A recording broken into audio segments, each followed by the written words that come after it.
chemistry between guys, between the second baseman, anybody on the left side of the infield is really important. So was it like losing Connor and trying to move forward for a new second baseman? Yeah, it's definitely tough. You know, you play with a guy for a year, and you know, Norbs and I lived together for 2 years, so we were obviously really close. But I mean, I don't think that there's really anybody that you can put out there that it's not going to be a great relationship with. So, I mean, I think that's one thing we do really good here is everybody's really close, and you can kind of fill a bunch of guys in, and you're really not going to miss a beat. So it's definitely weird not seeing him here, just being with him for 3 years. But at the end of the day, it's the same game, so it's not that big a deal. But definitely is a little weird not seeing him every day. How's the off season been for your preparation? Ready to go? You're a month away, less than a month away. Yeah, absolutely, definitely ready to go. You know, we worked so hard in the fall, and you kind of get back from Christmas break, and it seems like, I mean, the season's here, but we still do have a month to go, and you know, that's a month to get better each day, and that's kind of what we look at it. Obviously, we're all ready to go, but what's today? January 24th. I mean, we can't really do anything about February now, so we're definitely excited, but just trying to get better every day. Ryder, go ahead. Go ahead, man. Ryder's your 4th year in this program. You kind of look around, I mean, you see the turnout media day and kind of the support you guys receive. What's it like being a part of this program where, you know, maybe you guys travel to other places, there aren't many people in the stands. It seems to be like a pretty special atmosphere. Yeah, it definitely is. You know, that's one of the main reasons you want to come here.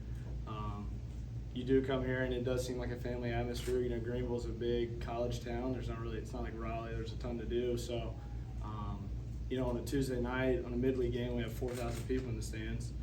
You don't really find that in many places. So, it's a great advantage for us, and it's 4 years later. I mean, you know, you lose track of time, but 4 years later, like it's something that you don't want to take for granted because it doesn't happen everywhere, and it's really special. So, I mean, we definitely appreciate all the support from everybody, and I mean, it's one of the coolest feelings, to be honest with you.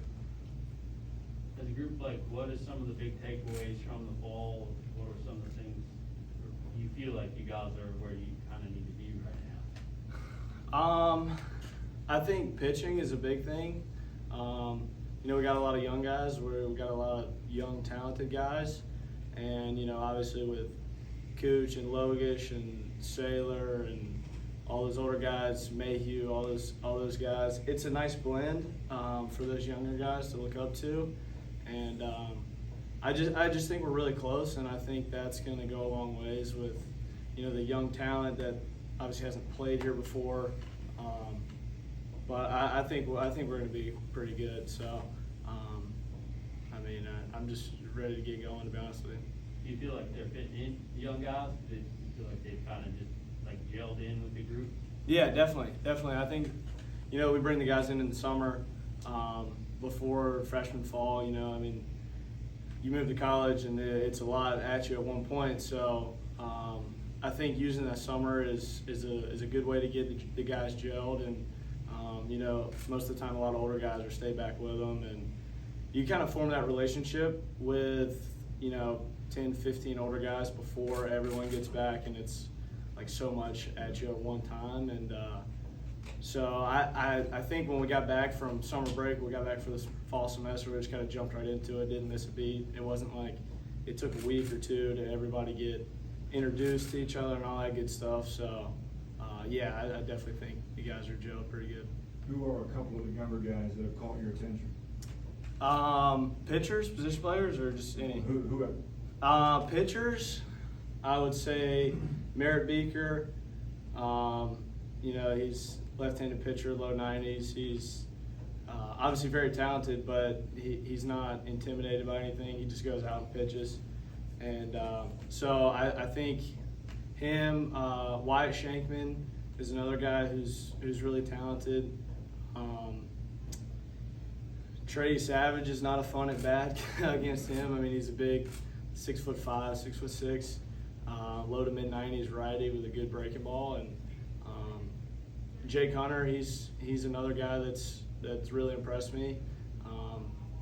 Not really the power stuff that Trey has, but gets a lot of outs, and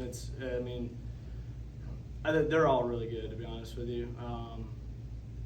Jacob Jenkins Coward, he's a big first baseman, kind of like Merritt.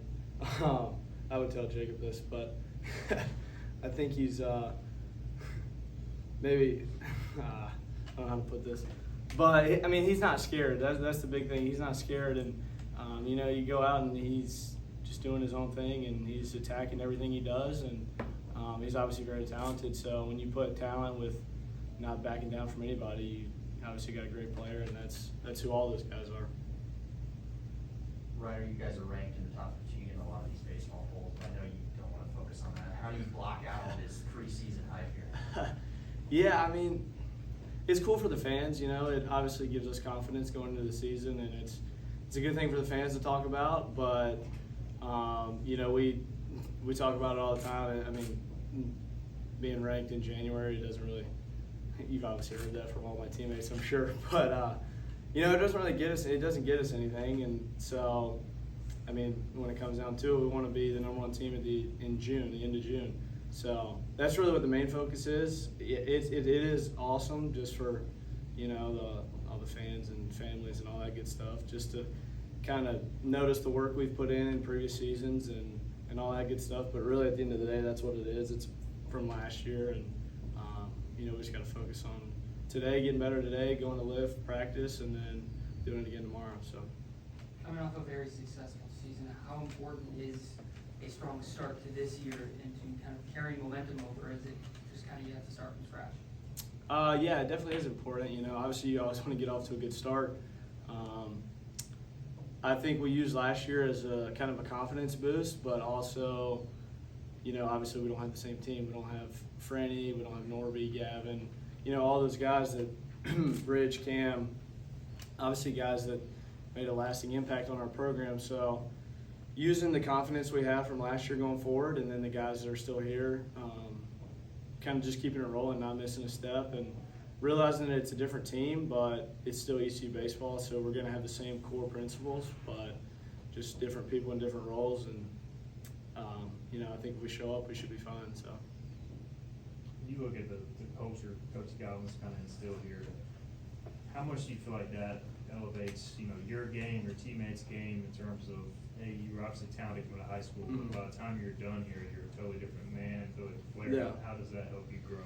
Yeah, I think it's a trust thing. It kind of frees you up because, you look around and you got 35 of your best friends. Like, you just go out there and play. They got your back, you got their back. So it's it's not like travel ball. You show up, you meet everybody for the first weekend, and then you're kind of doing your own thing. It's everybody pulling for each other. Everybody loves each other, and it frees you up to just go play. And whatever it is, whatever happens, your teammates got you, and you got them, and that's really all that matters, to be honest with you. So.